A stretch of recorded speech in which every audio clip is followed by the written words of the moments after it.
Welcome, Lumineers and fans of the happiest card game on earth. Another day closer to the reveal of Lorcana and another selection of cards to take a look at. First up, not one, but two cards that pretty much go hand in hand, despite neither of them having hands. First up, we have a 4-cost inkable 3/3 for 1 lore in Amethyst at common rarity, Jetsam Ursula's Spy, a Storyborn ally. And we have a 5-cost non-inkable 3/4 for 2 lore, also in Amethyst at rare rarity, Flotsam Ursula's Spy. So these were revealed together and quite clearly go hand in hand. Jetsam has Evasive and Sinister Slither, your character's name Flotsam gain Evasive, and Flotsam has Rush and Dexterous Lunge, your character's name Jetsam gain Rush. Okay, so there's a lot to parse here, so let's briefly break them down individually. A 4-cost inkable 3/3 for 1 lore with Evasive is about as good as you could expect, I think, from Amethyst. Emerald and Ruby are clearly the evasive colours so far, but Amethyst has definitely got some support for the keyword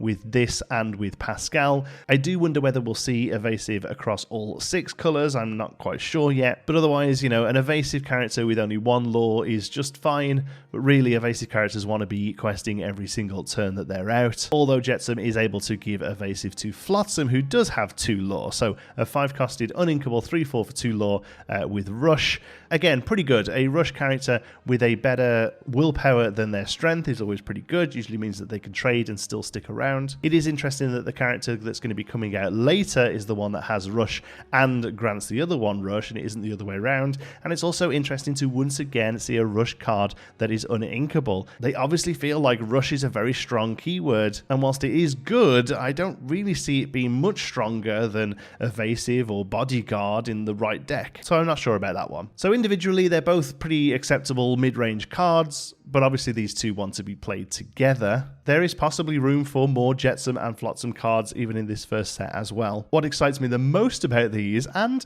I do wonder if it's something that perhaps excites the developers as well, seeing as one of the keywords literally has the word slither in it, but slithers is a creature type in Magic the Gathering that grants other slithers the ability that it has. So you'll have a slither that comes out and says that all slithers have flying. You'll have a slither that comes out and says that all slithers have hexproof, and basically that's kind of what we're seeing here. Whilst these are pretty solid cards in their own right, the possibility of in future sets being able to build a whole deck of Jetsams and Flotsams that all just keep buffing each other up, oof, that is very, very spicy. Staying underwater, we have a 7-costed inkable 5/9 for 2 lore in Sapphire at uncommon rarity, Triton the Sea King. He's a Storyborn king. Another beefy vanilla. Definitely seems like there is a Sapphire Steel deck that wants you to ramp into these, but honestly I'm just not sure how much play something like this card is going to see in Constructed. Stat wise, you know, it's a bit of a beast. 9 willpower is the biggest we've seen on a single card, but even still, if you're paying 7 ink for something, you're going to want it to do something when it comes out. You know, compare this to something like Giant Tink or Beast's Wolfbane or Genie on the Job. All of these cards are going to have effect on the board as they are played. Here, you know, it's just a big body that's coming down and questing for a couple of lore before it most likely gets removed by some sort of targeted removal. Nice card with really fun art, but I just don't know how much these big beefy vanillas are actually going to see play. And finally, strap yourselves in, a 5-costed uninkable action song in steel at rare rarity, Grab Your Sword. Deal 2 damage to each opposing character. My goodness, how long we asked for AoE, and here is possibly one of the best AoE spells not only have I seen in this game, obviously, but in a lot of other games as well. This is pretty insane. The fact that it is completely one-sided, it's only dealing damage to the opposing characters, is incredible, and technically this can be played for free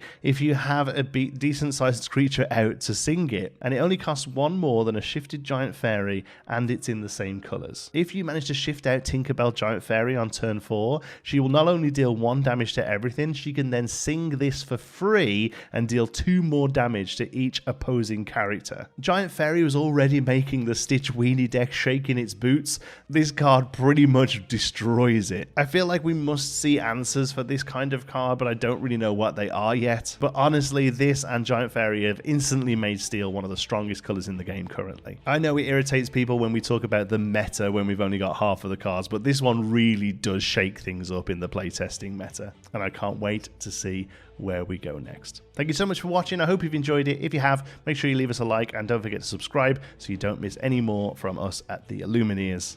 Until the next one, be good.